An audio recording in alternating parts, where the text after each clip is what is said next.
आता मॅडम खरं तर तुम्ही खूप वर्ष काम करताय. म्हणजे बार्शी तुमच्या पेलगावपासून सुरुवात झाली. तुम्ही औरंगाबादमध्ये आला, एम-जी-एमचं आता काम करताय आणि खूप मोठा प्रवास आहे. तुमचं हं, हं. शिक्षण पण मला वाटतं इथेच झालं आणि आजच तुम्ही त्या विभागाचे डीन आहात. तर या प्रवासाबद्दल किंवा म्हणजे ह्या प्रवासातून तुम्हाला काय होईल, की आमच्या आजच्या ज्या काही ग्रामीण भागातल्या मुली आहेत, जे हं, हं. शहराकडे वळतायत किंवा चांगल्या म्हणजे याच्यातून म्हणजे रेग्युलर जे काही आपले व्यवसाय आहेत किंवा कला आहे, त्यापेक्षा वेगळं पत्रकारिता खूप महत्त्वाचा विषय आहे आता. कारण आवाज उठवला पाहिजे. तर कारण आज हल्ली काय होतंय, राजकीय क्षेत्र असतील, शासन असेल, इतर गोष्टी असतील.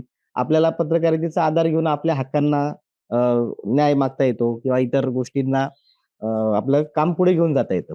तर त्या पद्धतीने तुमच्या प्रवासाबद्दल जे बालपण आहे किंवा तुमच्या घरच्यांचा सपोर्ट त्याबद्दल आम्हाला ऐकायला आवडेल. अ, खरं तर माझं जे गाव आहे ना, ते हं. खूप छोटं आहे. म्हणजे लोकसंख्या म्हणाल तर 600 लोकसंख्या आहे त्या गावची. तर माझ्या गावामध्ये अजून पण पिठाची गिरणी नाही. म्हणजे हं, पोस्ट ऑफिस पण नाही हं. किंवा काय म्हणता पोलीस चौकी नाहीये. ग्रामपंचायत आहे. हं, हं. आणि अशा गावातून मी आलेली. वडील शेतकरी. अ, पण माझा मावस भाऊ एका स्कूलला टीचर होता. तर वडिलांना असं वाटायचं की आपल्या मुलांनी शिकलं पाहिजे. हं, म्हणून माझ्या मोठ्या भावाला शिकायला घातलं आणि तो इंजिनिअर झाला. खूप हुशार होता. तर तो आत्ताच रिटायर झाला वाल्मीमधून एक्झिक्युटिव्ह इंजिनिअर म्हणून. आणि मग त्याच्यामुळे आम्ही बहिणी पण 2 बहिणी आम्ही पण पुढे शिकलो. म्हणजे माझं सगळं शिक्षण बार्शीच्या शिवाजी महाविद्यालयामध्ये झालंय.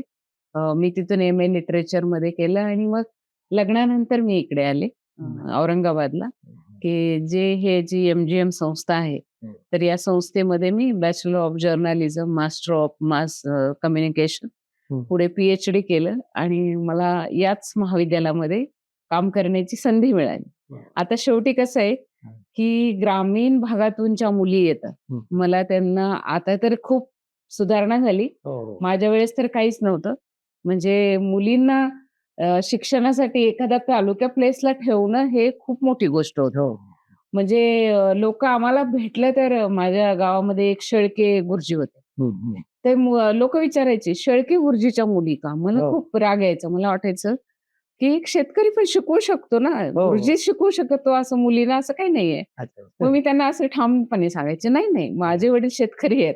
बरोबर. त्यांच्या मुली आहे आम्ही." हो, असं. हो. नाही अभिमानाने सांगता आला पाहिजे आपण हां, शेतकऱ्याच्या मुली आहोत. हां. हं.